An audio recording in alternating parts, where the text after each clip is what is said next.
Baik, bismillahirrahmanirrahim. Assalamualaikum warahmatullahi wabarakatuh. Nah, Bapak Ibu yang saya hormati, kita lanjutkan diskusi bersama arkeologi Al-Quran di Nusantara. Pada kesempatan yang baik ini, kita kedatangan narasumber Pak Yon Mahmudi, PhD. Beliau ini narasumber yang cukup sulit didapat gitu ya, karena kesibukannya yang cukup banyak ya, juga beberapa kali tampil di televisi ya, terutama untuk bicara mengenai Islam dan Timur Tengah, karena memang beliau saat ini selain sebagai pengajar program studi Arab Fakultas Ilmu Pengetahuan Budaya Universitas Indonesia, juga ketua program studi kajian Timur Tengah dan Islam di Sekolah Kajian Strategik dan Global Universitas Indonesia. Pada kesempatan yang baik ini, Pak Yon Mahmudi akan membahas mengenai Mushaf Al-Quran, bantuan Kerajaan Turki Utsmani untuk masyarakat di Jawa. Ya. Jadi relasi antara Indonesia atau Nusantara dengan Turki dalam beberapa kesempatan yang bulan-bulan ini kita terus kaji, gitu ya, terutama terkait dengan ya isu-isu terkini, gitu ya. Mudah-mudahan nanti Mas Yon akan menyampaikan hasil risetnya, ya, dan juga tentu wawasan beliau terkait Islam dan Timur Tengah. Silakan Pak Yon, waktu dan tempatnya kami persilakan. Terima kasih banyak. ya baik, terima kasih Mas Abe, teman-teman sekalian, peserta diskusi arkeologi Al-Quran. Ini luar biasa, ini digagas oleh Mas Abe, dan saya jadi terhormat ini bisa berada di tengah-tengah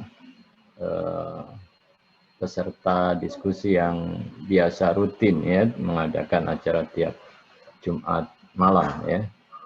Bukan malam Jumat ya, kalau malam Jumat memang suasananya agak apa ya, mistis sedikit lah ya, tapi kalau sudah Jumat malam karena besoknya hari Sabtu, biasanya kalau tidak masa pandemi kan sudah kebayang besoknya libur ya. Sekarang juga saya kira ya Jumat malam yang baik ya, karena besoknya juga kita sudah tidak ada kegiatan lagi. Saya sebenarnya bukan memaparkan riset secara apa ya dalam ya, ini kan baru sebenarnya saya mencoba untuk melihat suatu apa ya berdasarkan arsip yang ada di pemerintahan Turki yang dikumpulkan ya. Saya dapatkan bukunya ada sekitar hampir 77 arsip ya, surat laporan terutama dari laporan yang disampaikan melalui Konsul Jenderal Batavia, Turki yang ada di Batavia. Mereka mencatat kejadian-kejadian yang ada pada waktu itu, kemudian dilaporkan kepada Sultan yang ada di Istanbul.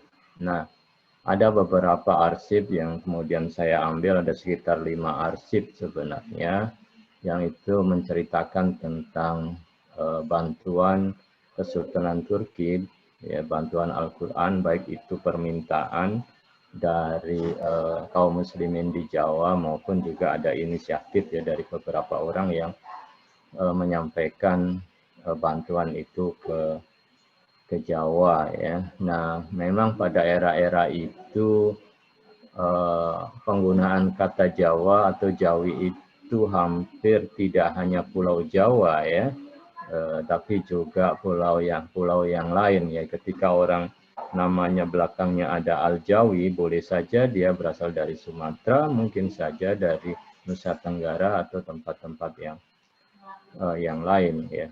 Tetapi ini arsip ini yang keluar 1800-an ya, 1803, 84 sampai 1900-an ya. Spesifik penduduk Jawa ya, walaupun nanti ada sedikit irisan dengan penduduk di luar Jawa, biasanya Aceh ya, sering dihubungkan dengan Turki. Tetapi bagaimana relasi dengan Jawa, saya kira menarik untuk dilihat ya, walaupun baru dari serpihan-serpihan yang ada. Jadi paling tidak saya juga mungkin ya mengharapkan dapat juga feedback ya dari teman-teman, berdiskusi mungkin di tempat lain ada fenomena lagi. Ini kan baru awal saja ya.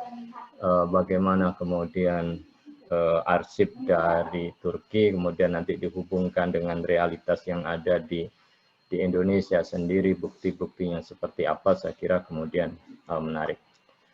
Dan saya kira saya bukan yang pertama membahas ini ya, ada beberapa temannya Pak Ali Akbar juga yang namanya Ali Akbar, saya kira juga sudah memulai itu. Jadi mungkin jadi basis bacaan saya dan akan dihubungkan dengan yang lain. Jadi ini baru istilahnya baru preliminary ya, baru sangat awal. Jadi tentu perlu data pendalaman lebih lanjut. Nah, saya akan share saja sebagai pengantarnya.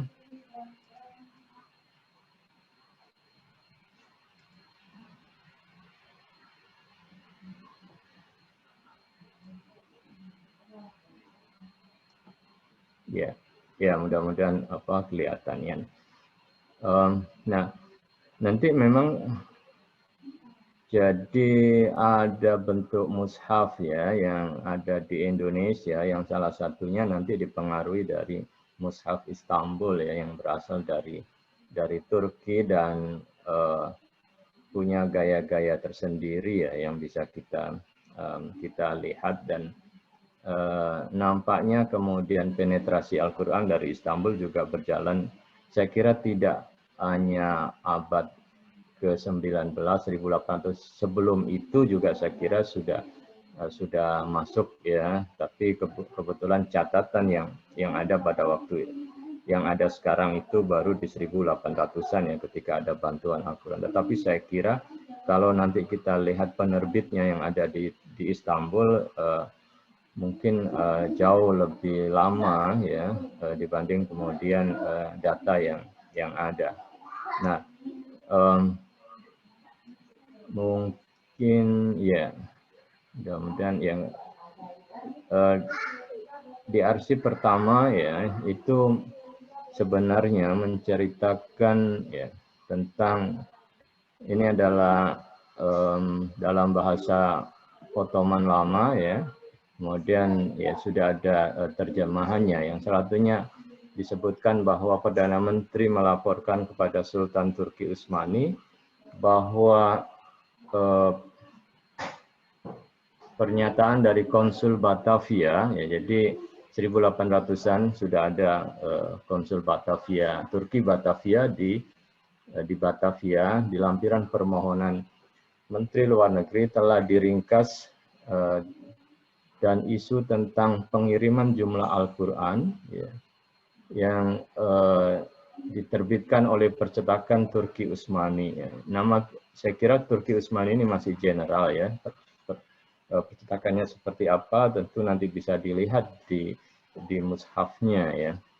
Telah dilampirkan sebagai bahan tinjauan oleh Sang Sultan. Jadi kalau dari sini nampaknya dari Konsul Jenderalnya melaporkan ke Menteri Luar Negerinya, kemudian Menteri Luar Negeri melaporkan kepada Sultan. Jadi Sultan juga melihat ya perkembangan beberapa wilayah-wilayah yang ada. Ya, tentu dalam kondisi ini Batavia pada waktu itu sudah diduduki oleh Hindia Belanda ya. Jadi nampaknya juga di samping itu ada juga perwakilan ya, di Batavia ada perwakilan dari luar negeri, salah satunya adalah dari Turki. Nah, Sultan memerintahkan untuk menginvestigasi lokasi dari percetakan Turki Utsmani, atas kewenangan siapakah izin ya pendirian tempat percetakan itu dan kapan perizinan itu diberikan. Nampaknya bahwa Al-Quran ini dari percetakan ini sudah dikirimkan ya, kemudian dari konjennya juga melaporkan ada juga permintaan bantuan. kemudian harus diserahkan kembali kepadanya. Jadi bisa saja secara natural, secara kultural, itu tanpa sepengetahuan sultan itu hubungan dalam bentuk sosial keagamaan sudah berjalan ya dalam hal pengiriman itu, sehingga ketika dilaporkan sultan ingin tahu yang mencetak siapa ya, wewenangnya siapa dan lain sebagainya. Nah, Konsul Batavia mendeskripsikan bahwa terdapat sekitar 18 sampai 20 juta kaum muslimin di Pulau Jawa. Ini saya kira Pulau Jawa yang dimaksud. Jadi pada saat surat itu dibuat, ya perkiraannya 18 sampai 20 juta lah ya. Saya kira jumlahnya sudah cukup banyak. Koloni dari Belanda. Jadi sudah disebutkan bahwa Jawa itu wilayah koloni Belanda. Sehingga dengan menghadiahkan mereka Quran yang diterbitkan di ibu kota Kekaisaran Turki Utsmani atas nama Khalifah akan mendorong, memberikan ya kebahagiaan dan kesenangan bagi mereka. Jika memungkinkan, Sultan meminta sejumlah kitab Quran yang ditulis dengan khot Hafiz ya. Ini nanti ada kita lihat ya, ada contoh yang ditemukan oleh penelitiannya Pak Ali Akbar itu di Wajo itu ada sebuah kitab Al-Quran Istanbul yang khotnya adalah ditulis oleh Hafidz ya, yang itu memang cukup terkenal ya. Jadi nanti memang ada bukti-bukti yang bisa kita lihatkan dan diterbitkan di rumah penerbit Turki Utsmani. Nah, ini 1883 artinya Konsul Jenderal memberikan briefing kepada Sultan baiknya ya, karena Pulau Jawa itu ada 18-20 juta Muslim, maka mereka akan senang dan bahagia apabila mendapatkan hadiah Al-Quran dari Sultanan Turki Utsmani. Nah,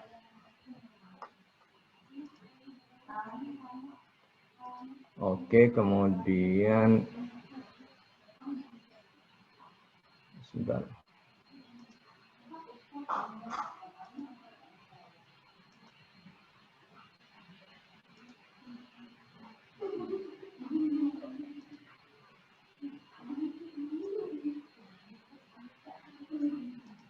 Dia nggak mau bergerak.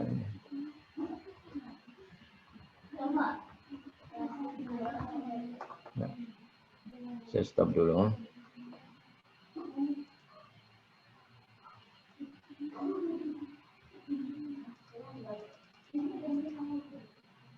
Nah, oke,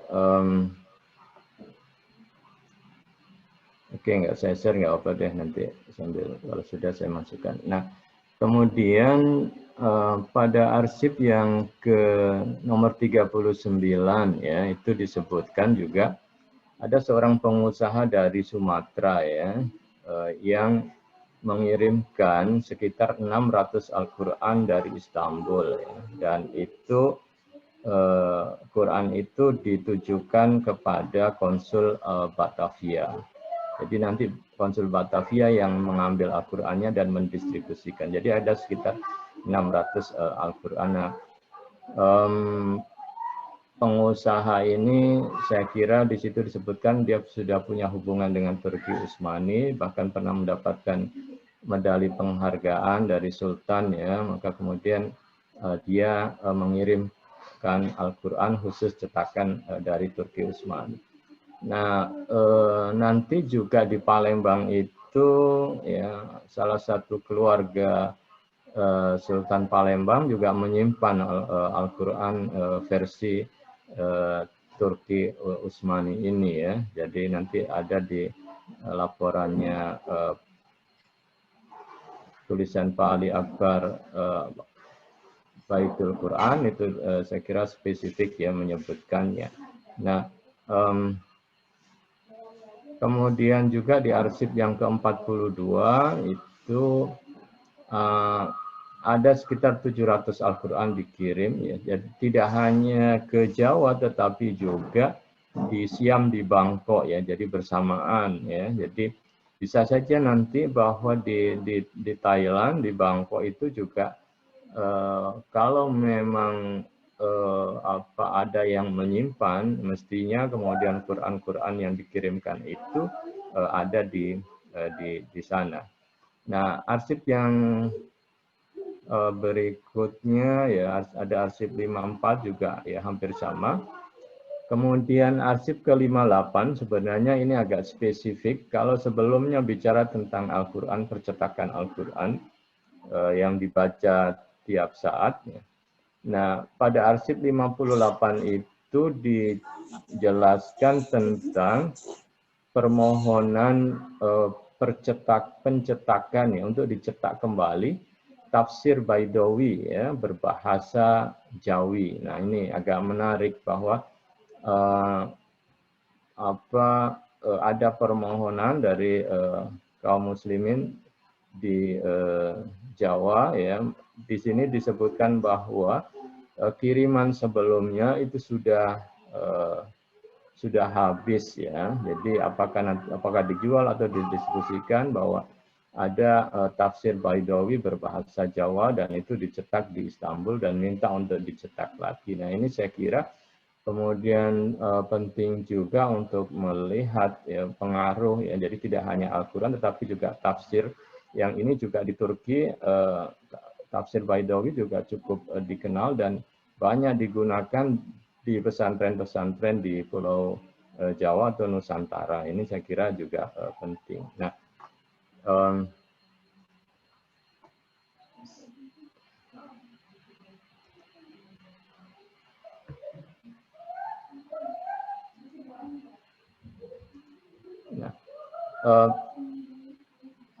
Oke. Jadi mushaf yang ada di Indonesia itu ya, kalau menurut penelitian dari Baitul Quran ada dua yang standar. Yang pertama adalah mushaf standar Utsmani ya, yang sering dikenal, itu cetakannya dari Bombay dan India, dan yang kedua adalah mushaf standar Bahriya. Nah, yang Bahriya ini adalah cetakan dari Istanbul ya. Jadi yang Bahriya ini saya kira kemudian merujuk kepada beberapa kiriman dari Al-Quran yang dikirim oleh Kesultanan Turki Utsmani. Nah, kita nanti akan bisa lihat. Nah, tadi sudah saya sebutkan, jadi peneliti yang sering cukup ya banyak melakukan penelitian itu ya temannya Pak Ali Akbar ya, namanya sama Dr. Ali Akbar, alumni FIB juga kalau nggak salah ya. Dia nulis juga tentang mushaf Al-Quran standar Bahriya, kemudian 2015 ya, The Influence of Ottoman Quran in Southeast Asia Through Ages ya. Dia kemudian menyoroti juga pengaruh ya dari Turki Utsmani melalui Quran. Nah, asal-usul mushaf Bahriya bahwa naskah master mushaf standar Bahriya ini ditulis ya dalam oleh seorang penulis ya mushaf ya. Jadi yang ada saat ini adalah sebenarnya merupakan kelanjutan ya dari yang sebelumnya. Nah, tahun 88 jadi masternya ya dibuat di Indonesia. Nah, tapi sebelum itu ya pada tahun 74 beredar juga mushaf ya yang dicetak di Menara Kudus. Jadi sebagian besar Quran-Quran lama itu adalah percetakan Menara Kudus ya, cukup terkenal ya. Nah, salah satu ciri dari Quran Turki yang disebut dengan mushaf Bahriya itu adalah mushaf yang pojok. Jadi ayat-ayatnya ya selalu berakhir dan di pojok itu selalu sudah berakhir dan tidak menyambung ke halaman atau terputus di halaman berikutnya. Nah, standar Bahriya yang dicetak di Kudus tahun 74 itu sebenarnya adalah merupakan reproduksi dari sebuah mushaf cetakan Turki. Jadi cetakan Turki sudah dialihkan ya, masternya dalam bentuk cetakan Indonesia, tetapi merujuk pada cetakan Bahriyah itu. Nah, mushaf itu biasanya memang digunakan oleh para penghafal ya di sejumlah pesantren dan dikenal dengan istilah Quran Kudus. Jadi Quran cetakan Kudus itu nampaknya adalah kelanjutan ya dari mushaf model Turki. Nah, apa ciri-cirinya? Jadi ciri-cirinya bahwa tiap halaman itu terdiri dari 15 baris tulisan. Ini memang dipakai oleh para penghafal untuk memudahkan ya, untuk memudahkan menghafal tiap 15 baris atau 15 ya, ayat. Kemudian ayat berakhir di setiap halaman, ya di setiap halaman ayat berakhir dan tidak terpotong. Kemudian ada beberapa ya spesifik seperti idgham tidak diberi tanda tasdid atau iklab tidak diberi tanda mim karena seperti Quran Indonesia yang lain. Nah, bagaimana asal usulnya percetakan Bahriyah? Bahwa sejak awal kemunculannya pada abad ke-16, jadi di abad ke-16 di Turki Utsmani, mushaf jenis ini sudah digunakan. Jadi mushaf Bahriyah ini sudah digunakan di Turki sejak abad ke-16. Dan Bahriyah itu sendiri sebenarnya adalah nama percetakan ya, milik Angkatan Laut Turki Utsmani. Jadi Bahr ya, Bahriyah itu merujuk kepada nama Angkatan Laut Turki Utsmani yang juga membuat percetakan Al-Quran. Nah, bisa saja kemudian fungsi dari Kesultanan Turki Utsmani ya dengan angkatan lautnya juga ya menyebarkan mushaf Al-Quran ke berbagai macam penjuru dunia. Nah, pada akhir abad ke-19 dan awal abad ke-20 ya, ketika percetakan mushaf Al-Quran tumbuh subur di dunia Islam, salah satu percetakan yang mencetak mushaf jenis ini adalah Matba'ah Bahriyah. Jadi kemudian di Indonesia yang terkenal adalah mushaf Bahriyah. Di mana saja ditemukan, ya kalau dari penelitian Pak Ali Akbar itu sebutkan bahwa ada keturunan Sultan Palembang ya menyimpannya, atau kemudian di Museum Empu Tantular Sidoarjo, Dewan Bahasa dan Pustaka di Kuala Lumpur, Museum Kota Tinggi Johor, koleksi pribadi di Pontianak, ya. Kemudian ada koleksi keluarga Bunyamin Yusuf, Sulawesi Selatan yang ditulis oleh Hafidh Osman Effendi. Nah, ini yang tadi di arsip itu menyebutkan bahwa ya Sultan hendaknya bisa mengirim mushaf yang ditulis oleh Hafidh Osman karena cukup dikenal pada waktu, dan wilayah lain ya salah satunya di Bangkok. Nah, kemudian saya kira juga perlu untuk dicari keterkaitannya ketika berbicara tentang tafsir Baidawi yang tafsir itu dicetak di Istanbul dan dikirimkan dari Turki ya ke Jawa. Nah, kalau di dalam manuskrip arsip itu sekitar 1900-an, jadi sudah mendekati abad ke-20. Nah,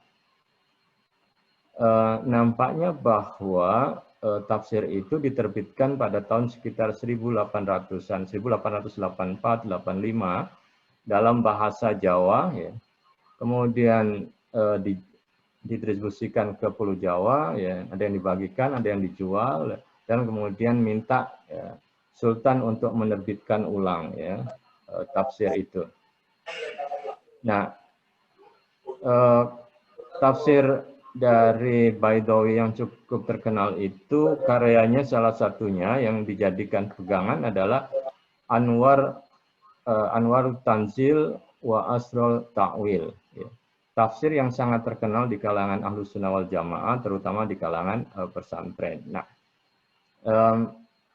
ada juga tafsir yang ditulis oleh Syekh Abdul Rauf As-Singkili Al-Jawi ya, pada apa namanya, yang merupakan ulama dari Aceh ya, yang hidup sekitar abad ke-17. Kemudian dia juga menulis tafsir yang berjudul Turjuman Al-Mustafid. Nah, tafsir ini adalah merupakan terjemahan dari kitab tafsir Baidawi yang dikenal dengan tafsir Al-Baidawi karangan Al-Qadi Al-Baidawi, hidupnya pada abad ke-13 ya, dan dicetak di Istanbul 184. Nah, tafsir yang ditulis oleh Abdul Rauf Singkili abad ke-17 ya, dan tafsir itu dalam bahasa Melayu, dalam apa namanya, tafsir itu sebenarnya merupakan versi terjemahan dari kitabnya Baidawi. Nah, apakah kemudian yang dimaksud dari penyebaran itu adalah langsung dari karya Baidawi ya, yang diterjemahkan ke dalam bahasa Jawa atau mungkin Melayu, karena Jawi dan Melayu agak mirip pada waktu itu, atau memang karya dari Baidawi yang diterjemahkan oleh Syekh Abdul Rauf Singkili. Karena kalau melihat tahun terbitnya juga hampir mirip, dan kebetulan juga saya juga belum menemukan yang versi tafsir dari Baidawi ya, yang asli, yang kemudian terbitan dari Turki Utsmani. Mungkin nanti teman-teman bisa atau mengetahui dan bisa menambahkan ya, untuk ya, saya kira sangat membantu juga bagi saya. Nah, terakhir saya kira juga penting bahwa nampaknya dinamika sosial keagamaan di Nusantara itu sangat erat kaitannya dengan pengaruh Turki ya. Karena kalau kemudian kita melihat era-eranya ya, kekuasaan Turki Utsmani ya, nampaknya kemudian dominasi Turki melalui hubungannya dengan wilayah-wilayah yang lain itu menjadi penting sebenarnya ya. Jadi model keagamaan Indonesia dan Turki itu sebenarnya agak lebih mirip ya dibandingkan dengan model keagamaan negara-negara Arab yang lain ya. Hanya saja memang secara mazhab Indonesia Syafi'i, Turki kalau tidak salah Hanafi ya. Tapi memang mazhab Syafi'i dipelajari oleh ulama-ulama Nusantara di Masjidil Haram, yang pada waktu itu Masjidil Haram juga di bawah kekuasaan Turki Utsmani ya, ketika Arab Saudi belum mengalami perubahan. Nah, ada juga saya kira tulisan yang menarik dari FIB, dari teman kita Pak Tommy Kristomi dan mahasiswanya Ardiati, ketika dia menemukan dan mengulas sebuah manuskrip yang berasal dari Jawa, ya, manuskrip yang judulnya adalah manuskrip Sultan Ngarum, ya. Kalau Sultan Ngarum itu ya adalah Sultan Rum, ya. Kalau Rum ya kembali kepada Istanbul, ya, kepada Turki pada abad ke-19, jadi 1800-an sekian ya. Manuskrip itu ditulis. Nah, dalam manuskrip itu disebutkan bahwa dia menceritakan, ya, manuskrip Sultan Ngarum itu berbahasa Jawa, ada utusan dari Sultan Rum, ya. Jadi Sultan Turki mengutus ya ulama yang bernama Syekh Subakir ya, datang ke Pulau Jawa ya, untuk bisa menyebarkan agama Islam. Nah, nampaknya Syekh Subakir ini adalah gelombang ulama yang lebih awal ya datang ya, termasuk dengan Maulana Malik Ibrahim yang ada di Jawa Timur ya, atau Syekh Jumadil Kubro ya. Ada yang mengatakan bahwa Syekh Subakir itu adalah anak dari Syekh Jumadil Kubro yang mengislamkan tanah di Mojopahit ya. Nah, gelombang pertama ini adalah utusan dari Turki Utsmani, era Mojopahit, dan nama lengkap dia adalah Maulana Muhammad Al-Baqir. Ya. Kemudian orang-orang Jawa lebih gampang menyebutnya Syekh Subakir. Ya. Nampak dari namanya Al-Baqir, beliau dari keturunan Ahlul Bait ya. Bersama rombongan lain seperti Syekh Malik Israel, Muhammad Ali Akbar. Ya. Nah, ini Pak Ali Akbar termasuk juga golongan ini nih, golongan pembawa Islam ya. Kemudian Syekh Maulana Maghribi Gresik ya, yang diutus oleh Sultan Turki Utsmani. Memang kalau dari manuskrip itu unsur mistisnya cukup kuat ya, karena di situ disebutkan bahwa dakwah yang dikirim oleh Sultan Ngarum sebelumnya itu sering gagal karena harus berhadapan dengan mistis yang ada di Jawa. Ya. Malah di situ diceritakan bahwa Syekh Subakir itu ketemu dengan Semar gitu ya, dan Togok ya, untuk kemudian terjadi dialog, dan pada akhirnya walaupun kemudian di situ disebutkan Semar dan Togok sempat komplain ya tentang kehadiran Syekh Maulana Muhammad Al-Baqir atau Syekh Subakir ini, karena disebutkan roh-roh yang menguasai tanah Jawa pada lari semua ketika Syekh Subakir datang ya. Nah, tapi pada akhirnya kemudian mereka bisa menerima secara damai ya misi Islam yang dibawa oleh Syekh Subakir. Nah, ini saya kira kemudian adanya literatur yang mengarah kepada peran ya dakwah yang dilakukan oleh Kesultanan Turki Utsmani menjadi penting, walaupun juga mungkin saja terjadi perdebatan ya, seperti Syekh Maulana Subakir itu ada yang mengatakan berasal dari Persia, Ahlul Bait, tetapi juga ada yang mengatakan dia adalah Ahlul Bait yang berasal dari Yaman gitu ya. Tapi ya kalau kita lihat dinamika Islam di abad ke-12 ya, 12 kan Abbasiyah itu sudah runtuh oleh serangan dari Mongol ya. Kemudian dinasti Seljuk mulai menguat yang dari Turki, baru nanti setelah itu Utsmani mulai berdiri. Artinya era-era transisi di mana dominasi suku Arab itu mulai menurun dan digantikan oleh suku-suku di luar Arab ya, baik itu Turki maupun juga Persia. Nah, imbasnya saya kira kemudian ke Indonesia ya ulama-ulama yang kemudian artinya tidak mewakili etnis Arab ya secara utuh, saya kira kemudian sudah mulai terjadi perubahan ketika sama di dunia pada waktu itu ketika Turki Utsmani mulai menguat dan menguasai juga wilayah-wilayah Arab yang lain. Nah, ini saya kira kemudian ya menjadi sesuatu yang menarik dari serpihan-serpihan yang ada, kemudian dikaitkan saya kira baik itu dengan kaitannya dengan arsip yang ada di Turki, kemudian manuskrip naskah-naskah yang ada di Nusantara, nampaknya kemudian ada hubungan yang bisa memperjelas ya dari sumber-sumber yang ada. Nah, dan Al-Quran ini kemudian menjadi menarik begitu ya.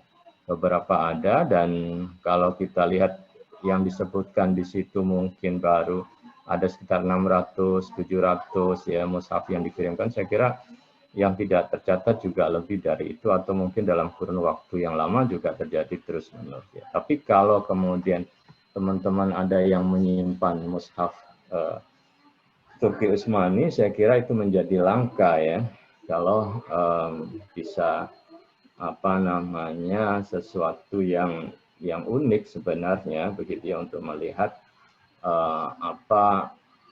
transmisi ya, Al-Quran yang itu berasal dari Turki Utsmani. Nah, saya kira itu sebagai pengantarnya ya, mudah-mudahan dari teman-teman ya ada temuan atau ada informasi hal-hal yang perlu di-sharing. Saya kira ini sangat awal ya, dan bisa kemudian dilanjutkan ya untuk lebih serius lagi ya untuk melihat fenomena ini, saya kira. Ya, saya kira itu dulu Pak Abe yang bisa saya sampaikan. Terima kasih. Assalamualaikum warahmatullahi wabarakatuh. Waalaikumsalam warahmatullahi wabarakatuh. Terima kasih Pak Yon. Sepertinya semuanya menyimak dengan seksama nih Pak Yon. Jadi tidak ada pertanyaan tertulis, tapi nanti kita berikan kesempatan pada Bapak Ibu sekalian, saudara-saudara sekalian. Nah, saya mau sedikit katakanlah meringkas apa yang disampaikan oleh Pak Yon tadi. Jadi ini adalah kerja riset yang sangat menarik sekali, begitu ya. Pak Yon sudah menyampaikan bahwa dari serpihan-serpihan ya, memang kita hanya akan menemukan serpihan, tidak mungkin lengkap gitu. Tetapi dari serpihan itu dicoba merekonstruksi dengan sangat baik, begitu ya. Jadi wacana misalnya penyebaran Islam ke Indonesia, kita tahu bersama ya, dari Arab, begitu ya. Lalu ada juga setelah itu dari Gujarat ya, India. Terus di beberapa diskusi yang lalu juga ada dari Persia, ya. Nah, tetapi hari ini disampaikan dengan sangat lugas, ya, perlu kajian seksama ya, dan mendalam dengan adanya bukti-bukti mushaf Al-Quran, ya, pengiriman mushaf, bahkan pengiriman ulama, pengiriman tafsirnya juga, begitu ya. Itu pengaruh Turkinya cukup kental gitu ya, sehingga tadi Pak Yon menyampaikan bahwa sepertinya justru model keagamaan dari Turki yang akhirnya turut mewarnai Indonesia begitu ya, dan itu juga dijelaskan dengan sangat baik karena memang secara politik gitu ya, secara pemerintahan memang yang sedang jaya-jayanya waktu itu ya Turki Utsmani ya, setelah Abbasiyah begitu ya, seperti itu. Baik, Bapak Ibu sekalian, kita punya waktu yang cukup banyak. Silahkan saja menyalakan mic-nya, lalu memberikan pendapat atau pertanyaan, mohon singkat supaya juga bisa memberikan kesempatan pada yang lain. Silahkan mungkin Bapak Ibu saudara-saudara sekalian, jika ada langsung saja. Ya, silakan diskusi saja. Ada Pak Judi kayaknya, Pak Judi biasanya banyak informasi. Syekhnya. Ya ini jago-jago ini di sini nih. Pak Kiai Judi Syarif mungkin ada Pak Ustadz nih, Pak Asri juga ada, silakan. Ya, jadi memang salah satu tujuan dari diskusi berseri ini kita saling tukar pikiran ya, saling berbagi ilmu, lalu juga nanti setelah kegiatan ini juga bisa membuat jejaring gitu ya. Silakan mungkin. Yang menarik tadi poin ini ya, apa sih namanya, penyebarannya juga dilakukan oleh Angkatan Laut ya sepertinya ya. Jadi ada itu bisa di. Makanya juga saya kira istilah Bahriyah ya. Kemudian Prof. Santo kan juga sering mengatakan coba dicari kenapa kita lebih mengenal istilah bahari ya dibandingkan dengan maritim yang belakangan gitu ya. Kalau bahari berarti kan tradisi lama ya, penguasaan laut ya, sebelum ada maritim yang lebih kepada tentara laut Eropa ya, lebih ke arah situ ya, seperti Bahria, ya, itu kemudian menjadi cukup dominan. Nah, memang juga ada di arsip itu juga disebutkan ketika tentara angkatan kapal lautnya Turki Utsmani ya, mendarat di Malaka, itu sambutannya juga luar biasa. Bahkan setelah absennya tentara laut Turki, banyak juga kapal-kapal Nusantara agar berlayarnya aman itu pakai bendera-bendera Turki ya. Jadi itu juga saya kira juga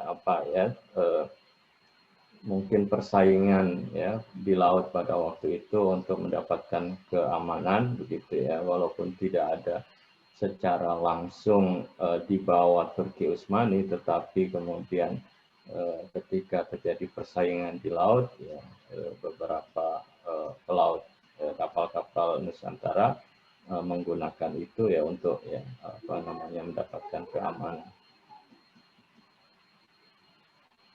Iya. Terima kasih. Jika ada pertanyaan, kalau ya jangan sampai saya yang bertanya. Saya banyak pertanyaan sebenarnya, maksudnya bukan ini ya, apa sih namanya, karena paparannya menarik sekali tadi. Pak Yun mungkin bisa menjelaskan lebih lanjut yang tadi yang dari Syekh Subakir ya. Yeah. Itu sekali cara penyebar luasan Islam gitu ya, di mana bertemu dengan suatu daerah ya yang sudah punya katakanlah cara pandang sendiri ya, ada tokoh-tokohnya, tetapi dipersonifikasikan atau digambarkan seperti tadi ya, misalnya Semar dan Togog ya. Tidak pakai nama tokoh siapa gitu, tetapi itu kultur ya, menunjukkan kultur ya, kultur Semar, kultur Togog ya, yang sebenarnya itu juga kultur religius ya sebenarnya ya. Nah, lalu di sini bertemu dengan Syekh Subakir, akhirnya katakanlah berdialog mungkin tadi ya, begitu ya. Mungkin bisa ditambahkan, Pak Yon? Ya, jadi kalau membaca manuskripnya itu saya dapat dari Kang Tommy, saya kira ya, Mas Tommy Krustimi yang banyak melakukan penelitian, mengumpulkan ya manuskrip naskah-naskah di daerah, dan itu sudah ditulis yang khusus ya, manuskripnya judulnya Sultan Ngarum. Jadi memang dia bercerita ya tentang pengaruh Sultan Turki ya di Indonesia dengan cara mengirimkan ulama untuk menyebarkan Islam. Nah, nampaknya ulama ini kemudian Syekh Subakir ya, termasuk juga Syekh Himatul Kubro, itu kan menjadi cikal bakal lahirnya keluarga dan generasi Wali Songo ya. Jadi ini juga menjadi dominan juga di Nusantara begitu ya. Jadi keterkaitan antara Turki Utsmani ya, yang mengirimkan ulamanya untuk menyebarkan Islam di Indonesia dan berhadapan dengan kultur Jawa. Jadi kalau di situ kan disebutkan juga bahwa Jawa pada waktu itu belum banyak dihuni oleh orang ya. Mungkin saja jumlah penduduk manusia dan jinnya lebih banyak jinnya ya, sehingga ulama sebelumnya mental katanya. Maka ketika Syekh Subakir yang datang begitu ya, memang sangat mistis kalau dilihat ceritanya ya, dia membuat ya, memasang seperti tumbal ya untuk menghalau makhluk halusnya ya pada lari ke laut selatan atau ya yang yang kemudian dia pasang di beberapa wilayah di Jawa itu sebagai seperti paku ya, untuk memperkuat, mengokohkan. Sebenarnya mungkin saja apakah yang dimaksud dengan paku itu kemudian dia menaruh ulama-ulama untuk memperkuat jaringannya atau seperti apa. Tetapi memang dialog antara peradaban Jawa pada waktu itu dengan Syekh Subakir yang datang, yang pada akhirnya personifikasi ada Semar, ada Togog yang kemudian mengikuti ya yang pada akhirnya mengikuti agamanya Syekh Subakir tanpa perlawanan memang menjadi menarik ya untuk dilihat. Ya memang kemudian manuskrip itu ya sebagian besar seperti hikayat yang ada di Jawa ya tidak ditulis seperti versi sejarah ya, tetapi saya kira cerita-cerita itu menjadi menarik untuk dilihat, dan background-backgroundnya kemudian juga nggak banyak beda begitu ya. Pada saat yang sama ada Kesultanan Turki Utsmani, kemudian ada tokoh-tokoh yang memang itu juga dikenal ya di dalam tradisi penyebaran Islam dan lain sebagainya. Saya kira itu juga menjadi sesuatu hal yang menarik juga untuk dilihat. Ya, terima kasih Pak Yon. Ini membuka perspektif saya karena itu zaman Majapahit ya, zaman Majapahit tahun 1950 ya. Terus nanti zaman-zamannya Wali Songo di kemudian itu memang padanannya di Turki sudah Turki Utsmani ya. Ya. Jadi kondisi geopolitiknya seperti itu sebenarnya. Baik, nanti kita ini teruskan. Ada pertanyaan dari Mbak Larasati di chat ya.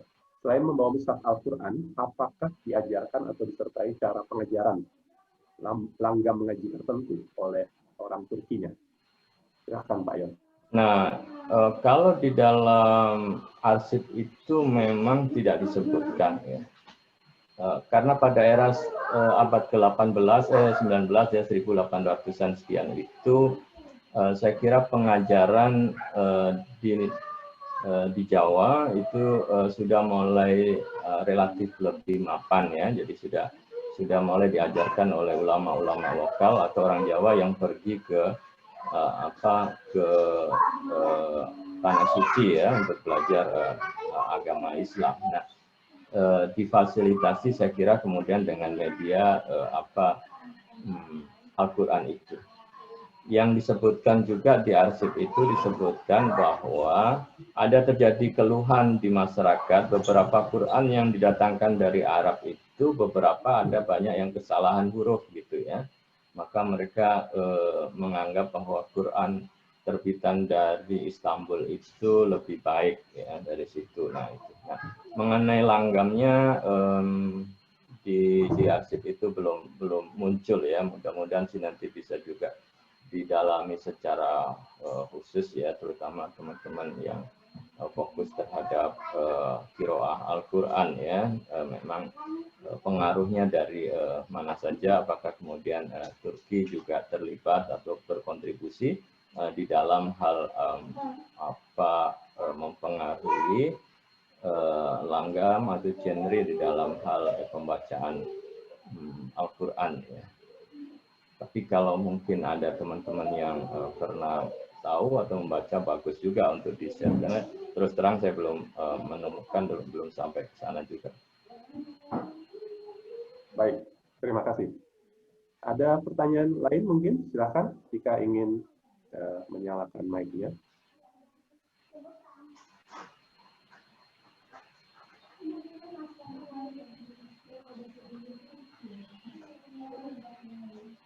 Pak Yon, tadi slide-nya ini ya, tidak berfungsi ya seperti Iya, tadi sempat hang kayaknya kemudian. Kalau sempat mungkin tolong di-share lagi. Ya. Kalau Pak Judi. Ya. Silakan jika ada yang ingin memberikan pandangan.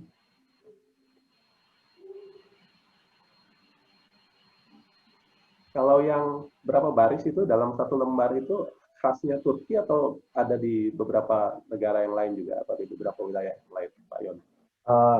Itu adalah khasnya Turki dan disebar ke wilayah-wilayah yang lain. Jadi jangkauannya menjadi semakin luas ya. Dan kemudian biasanya kaya dengan ornamen ya, dengan tidak polosan ya. Seperti Quran, tapi ada hiasan-hiasan ya, baik itu daun-daun atau apa ya. kalau di Baitul Quran kemarin saya cek, saya tanya memang ada sekitar 3 ya yang ada kaitannya dengan penulisan Istanbul ya.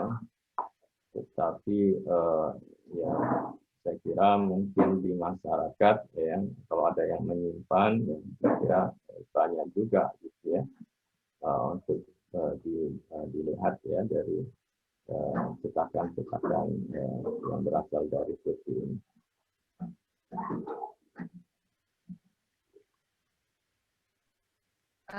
Selamat malam, Pak. Malam, ya. Malam, ya. Ya, saya Nadila, Pak, mau tanya. Ya. Saya Dari mana? bukan Kalau boleh tahu? dari FIB. Oh, FIB, ya. Silakan. Dari UI, ya. Nah, Silakan. saya mau tanya. Saya tuh kadang, kalau pernah kan dulu baca Quran gitu. Terus Qurannya itu, kalau yang dulu saya baca, itu misalnya huruf alif. Itu huruf alif tuh, ya udah bentuknya alif semua gitu. Nah, terus saya nemuin juga Al-Quran yang misalnya alif, terus alifnya tuh di atasnya ada hamzahnya gitu. Hamzah kata atau wasal itu kan Ustaz. Nah terus saya bingung gitu, kenapa beda-beda juga, dan kadang juga tanda-tanda berhenti itu beda. Nah kalau dengan Al-Quran yang kemungkinan diterjemahkan melalui yang dari Turki itu seperti apa ya Pak? Ya, kalau yang di Turki saya kira lebih mirip dengan Quran-Quran lama ya. Ya. Dan itu diwariskan, dilanjutkan oleh percetakan dari Kudus, karena cetakan Kudus itu mengambil masternya dari Quran, cetakan Bahriyah. Nah, kemudian nanti belakangan juga mulai ada bantuan-bantuan Quran dari Arab Saudi ya, dari Madinah yang versinya agak sedikit berbeda, sehingga ketika terjadi transisi yang awalnya biasa membaca Quran model Kudus, kemudian membaca yang Madinah agak kagok ya, karena ada tadi itu ada simbol-simbol yang berbeda ya, yang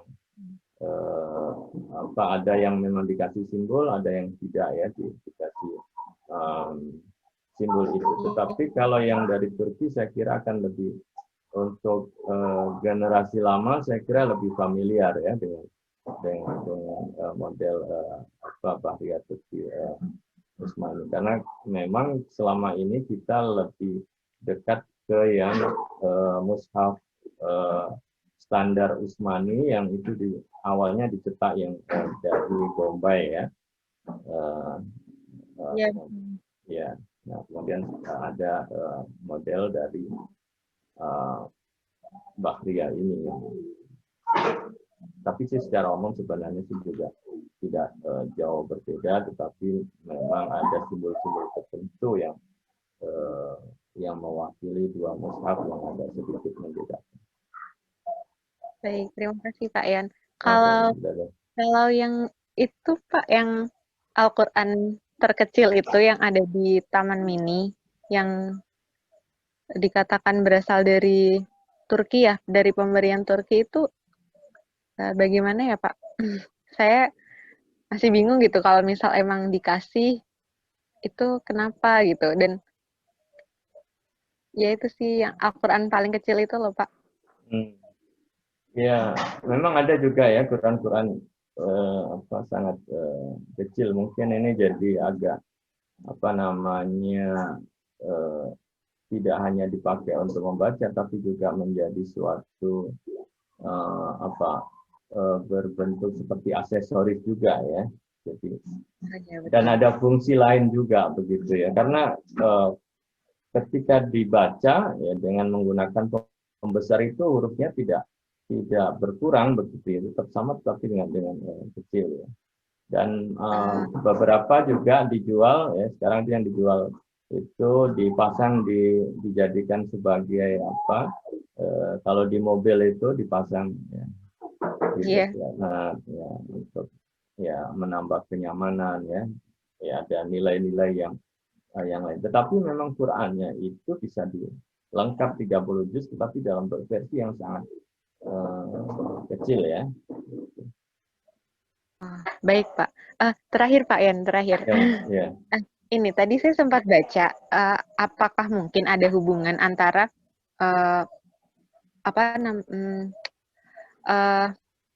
itu jadi sempat saya baca itu, katanya dulu Aceh sebelum Indonesia merdeka itu sempat menyatakan diri bahwa mereka itu bagian dari wilayah kekhalifahan Utsmani gitu di Turki. Nah, apakah mungkin juga ada hubungannya dengan penerjemahan Al-Quran di Indonesia yang berasal dari Turki, Pak Yon? Ya, memang si pengaruh Turki itu lebih dalamnya memang banyak di Aceh. Ya. Jadi kalau di manuskrip ini juga di abad ke-16 juga sudah ada surat menyurat, bahkan surat dari Sultan Aceh ke Turki untuk meminta bantuan menghadapi Portugis juga ada. Kemudian juga disebutkan bahwa sempat ada utusan Turki ya, membawa lada ya sebanyak satu kapal ya penuh dibawa ke Istanbul, tetapi kemudian utusannya ini tidak bisa ketemu dengan Sultan dalam waktu yang sangat lama begitu ya, dikatakan hampir 2 tahun di Istanbul tidak bisa ketemu. Nah pas akhirnya ladanya itu habis dia jual begitu ya untuk biaya hidup dan hanya tersisa segenggam saja. Pas dia lagi sholat di Masjid Istanbul, kemudian Sultan melihat kok ada orang yang pakaiannya beda dengan orang Turki kebanyakan gitu. Kemudian ditanya dari mana, kemudian bilang dari Aceh dan diminta untuk ketemu karena mungkin pada waktu itu dia tidak bisa langsung ketemu dengan Sultan ya.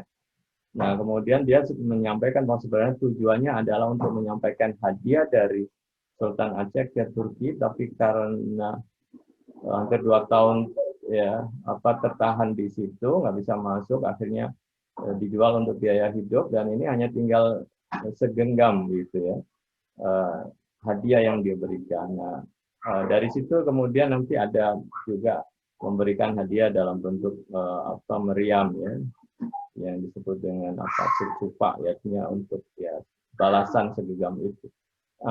Termasuk juga ada bantuan juga, memang ada bantuan, sempat juga ada bantuan militer ya kepada Turki, kepada Sultan Aceh. Ini yang menyebabkan saya kira kemudian ketika Jawa itu dikuasai Hindia Belanda, maka Aceh relatif belakangan ya bisa ditaklukkan itu karena punya hubungan yang cukup kuat ya, termasuk juga menggunakan mediasi ketika ada di berhaji dan lain sebagainya, kemudian pesan itu disampaikan. Walaupun pada akhirnya juga tidak bisa bertahan lama dukungan itu karena Sultan Turki pada waktu itu juga merasa Aceh itu terlalu jauh sebenarnya ya dari jangkauan itu ya. Jadi kemudian biasanya dilewatkan ke Gubernur Yaman yang kemudian lebih dekat ke Indonesia. Tetapi proteksi yang model hubungan itu memang membuat Aceh lebih awet ya dibandingkan dengan wilayah-wilayah yang lain dan mungkin juga dihormati juga dengan kompetitor yang lain. Tapi pada akhirnya ya juga bisa ditaklukkan oleh Hindia Belanda. Dan di manuskrip ini juga disebutkan Sultan Aceh ketika merayu agar mendapatkan bantuan, dia sebutkan bahwa rakyat Aceh tiap Jumat itu menyebut nama Sultan begitu. Jadi ketika khutbah Jumat itu nama Sultan disebut di Aceh. Karena itu kan untuk menandakan bahwa masyarakat yang ada di situ mengakui ya kekuasaan kesultanan Turki ya. Ya sempat juga dikirimkan beberapa ahli militer, pengrajin dan lain sebagainya ya, walaupun tidak dalam jumlah yang sangat besar karena nampaknya kemudian abad 17-18 ya Turki sudah harus mendapat harus bersaing ya dengan kekuatan Eropa yang semakin kuat, maka Turki posisinya sebenarnya sudah mulai agak lemah gitu ya pada abad-abad itu ya, sebenarnya 17, 18, 19 Turki sebenarnya posisinya sudah tidak sekokoh sebelumnya ketika kemudian kekuatan Barat sudah mulai menguat. Jadi lebih banyak memang kemudian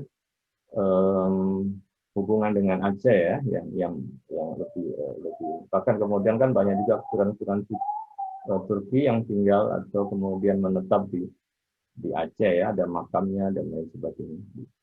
Ya. Baik Pak Yon, terima kasih Pak Yon dan Pak Ali. Ya, terima kasih. Ini memang kalau kita diam saja, Pak Yon ternyata mengeluarkan pengetahuannya dengan sangat banyak. Silakan Bapak Ibu sekalian, mungkin ada yang saya justru ingin dapatkan masukan atau hal yang lain ya, saya kira. Ya. Silakan Bapak Ibu jika ada perspektif yang ingin disampaikan.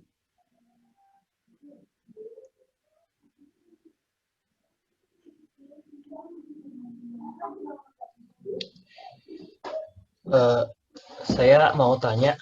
Ya, silakan. Tapi pertanyaannya nggak khusus ke Turki standar Utsmani ya. Tentang mushaf, tanda wakaf itu kan bisa di tengah-tengah ada tanda wakaf, tanda kita boleh berhenti baca atau enggak itu dikasih di zaman mana ya Pak?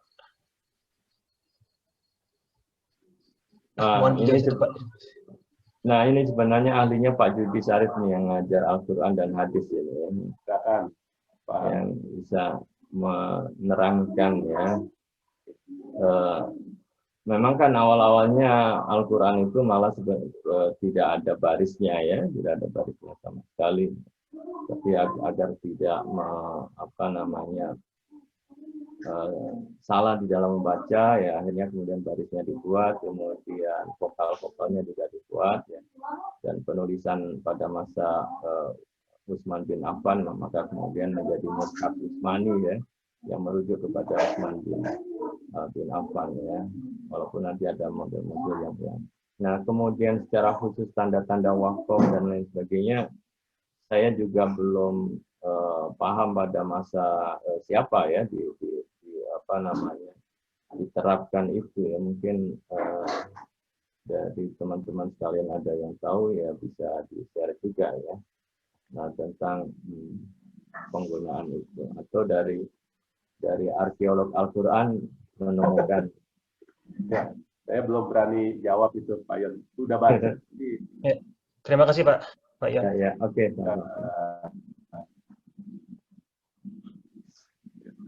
Saya baca tadi juga ke alif ya, segala itu memang ada perkembangannya, terus kemudian kapi begitu ya.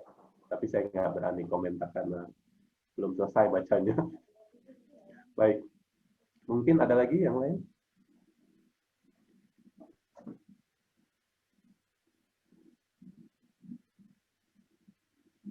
Oh, sebentar, ada di chat. Sebentar.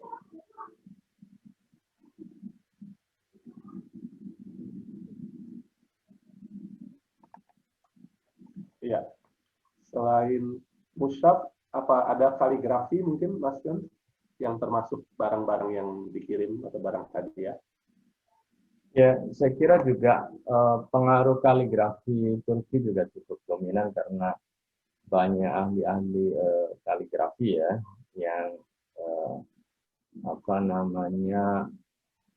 cukup dikenal ya di Turki. Termasuk juga Mushaf Bahriya itu kan ditulis oleh kalau di sini sebutkan ada 2 kaligrafer yang cukup dikenal ya, mungkin pada waktu itu menjadi kaligrafernya Kesultanan kali ya, yang kemudian diminta bisa yang ditulis oleh beliau itu yang bisa diserahkan atau dikirimkan ya, ke Indonesia, ke Jawa ya pada waktu itu. Nah itu saya kira, dan ya seni-seni kaligrafi di Turki kan juga saya kira cukup kuat ya. Tapi sekali lagi saya juga belum mendalami tentang perkembangan seni kaligrafi di Indonesia, itu lebih banyak menganut mazhab yang mana begitu. Tapi nampaknya dengan pengaruh Turki yang cukup panjang itu, peradaban kaitannya dengan seni kaligrafi saya kira juga cukup dominan ya pengaruh. Baik, terima kasih. Ada pertanyaan dari Mbak Murni. Kurang lebih ya, ini ada pertanyaannya. Kurang lebih ini pengiriman itu dalam konteks acara kenegaraan atau non formal itu pengiriman Quran, gitu ya. Lalu daerah yang paling banyak menerima itu memang di Jawa saja atau daerah lain mungkin yang juga menerima mushaf itu. Kurang lebih sepertinya seperti itu pertanyaannya, Pak Yon. Ya, nampaknya itu lebih pada hubungan keagamaan. Jadi ada kebutuhan dari masyarakat Muslim yang ada di Jawa ya terhadap Al-Quran, apalagi jumlah pemeluknya sudah semakin banyak ya. Kemudian ya, kalau pada era 1800-an itu kan memang konsul Turki sudah ada, sehingga kemudian disampaikan surat permohonannya kepada konsul Turki yang ada di Batavia. Dari Batavia kemudian disampaikan kepada Kesultanan Turki. Nah, dari situlah kemudian Sultan memberikan hadiah, bahkan diberi nasihat lah ya, agar dengan nasihat itu ya orang-orang Muslim yang ada di Jawa yang menjadi senang ya dengan hadiah itu. Nah, yang paling banyak memang kemudian di daerah Jawa ya, terutama di Batavia, kemudian nanti juga di Sumatera juga ya, karena ada seorang pengusaha ya, yang biasa melakukan perjalanan ke Turki dan membantunya. Nah, untuk wilayah-wilayah timur nampaknya belum ada juga datanya, dan saya juga belum mendapatkan. Memang ada yang disebutkan dalam penelitian itu di Wajo ya, tetapi dari Wajo itu konon kabarnya itu berasal dari leluhurnya yang beribadah ke tanah suci ya, kemudian membawa Al-Quran itu. Artinya memang penyebarannya cukup luas. Tetapi yang ada di Nusantara itu sendiri ya, jejak-jejaknya di mana ya, memang itu tadi ada di Kalimantan ada ya. Kemungkinan wilayah itu juga saya kira juga ada penyebarannya. Tetapi wilayah timur secara spesifik memang tidak disebutkan. Ya, dengan demikian maka sebenarnya ya bukti-buktinya itu ya tinggal dari lapangan ya, sejauh mana kemudian Quran-Quran itu masih ada ya, terjaga ya. Ya, tugas arkeolog Al-Quran ini kemudian untuk kemudian bisa mengidentifikasi ya, apakah kemudian cetakan Al-Quran Turki itu hanya satu jenis atau beberapa jenisnya, itu kan juga belum juga jelas ya, dalam penelitian saya belum sampai ke arah identifikasi itu. Iya. Baik. Ada lagi mungkin? Ya. Kalau boleh disimpulkan, Pak Yon, mungkin berarti secara umum penyebaran mushaf-mushaf itu dalam kerangka relasi keagamaan begitu ya. Jadi bukan kekuasaan ya ininya ya. Bukan semacam tekanan kekuasaan ya, tetapi memang relasi yang ya katakanlah ya saling bersahabat ya, seperti itu ya mungkin Pak Yon ya. Ya, kayaknya kalau untuk realitas Jawa lebih kepada concern dari Sultan untuk menyebarkan agama begitu ya, sehingga mengirimkan ulama-ulama untuk mengajarkan agama ke wilayah-wilayah yang jauh. Dan itu kan kalau kekuasaan berarti kan dikirim orang, itu kan dia harus balik lagi ya, jadi lebih besar kemudian dia balik dan sebagainya. Sementara Jawa itu termasuk wilayah yang sangat jauh dari Turki Utsmani. Maka kemudian yang dikirim adalah ulama-ulama yang memang kemudian menetap di Pulau Jawa, yang menetap di Nusantara, mengajarkan. Ya, walaupun nanti ada ceritanya, ada yang kembali lagi ke negaranya, tetapi sebagian besar kemudian menetap dan ya berdakwah ya dengan nampaknya sih hubungan sosial keagamaan menjadi sangat kuat, termasuk hubungan ya, intelektual, transmisi pengetahuan ya.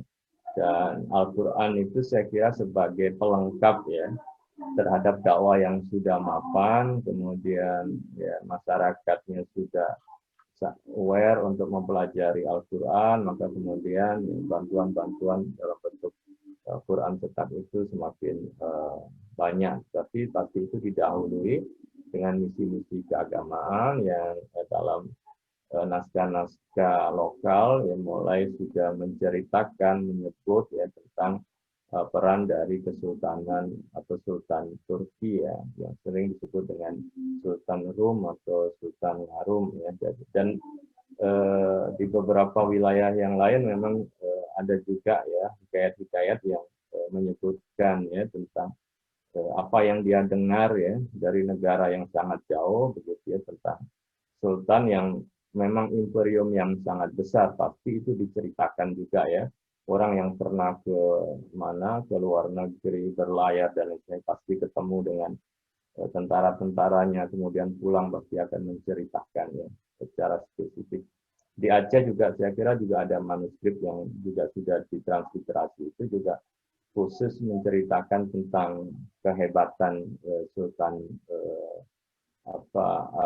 Rum itu ya. Jadi nah cerita-cerita itu kemudian menjadi menarik. Nah, yang terakhir saya kira kemudian ya alternatif penyebaran ya, pengaruh Turki ya, dalam berislam corak mempengaruhi corak di Indonesia, saya kira kemudian perlu juga untuk diperdalam begitu ya, karena juga walaupun memang Turki tidak menjadi pusat belajarnya Islam ya orang-orang Nusantara, karena kan kiblatnya ke Mekah Madinah ya, tetapi pada kurun waktu itu saya kira kemudian ya Turki juga banyak melahirkan ahli-ahli agama yang itu bisa diutus ya untuk menyebarkan Islam ke Indonesia. Saya kira itu ya Mas Abe ya. Luar biasa. Saya selalu terpesona dengan Gus Yon. Suaranya tenang gitu ya. Apa namanya? Kalau kita mengikuti paparannya, memang hanya menyampaikan serpihan-serpihan di depan gitu ya. Tapi itu fakta yang kuat. Lalu karena punya pandangan spasial yang luas ya, perspektifnya ya memang mengetahui dunia Islam secara global ya, lalu juga Timur Tengah ya, Asia Tengah dan sampai ke Asia Tenggara dan Indonesia. Beliau bisa merangkai dengan baik ya serpihan-serpihan itu sehingga kita bisa mengetahui akhirnya kenapa Islam di Indonesia kurang lebih sekarang seperti ini begitu ya. Jadi memang ada pengaruh Turki yang cukup menarik di Indonesia ya, terutama di periode Turki Utsmani. Baik Bapak Ibu sekalian, sepertinya kita sudah mendapat banyak perspektif, banyak masukan, ya, banyak pengetahuan dari Pak Yon. Tetapi waktu juga yang harus memisahkan kita. Sekali lagi terima kasih Pak Yon kita hari ini. Terima kasih Bapak Ibu sekalian. Terima kasih banyak Mas Abe. Selalu dan insya Allah dapat berjumpa lagi dalam pertemuan-pertemuan berikutnya. Baik, saya tutup. Terima kasih. Mohon maaf jika ada kekurangan. Assalamualaikum warahmatullahi wabarakatuh. Waalaikumsalam warahmatullahi wabarakatuh. Terima kasih semuanya. Mudah-mudahan bisa ketemu lagi dan bisa saling tukar informasi.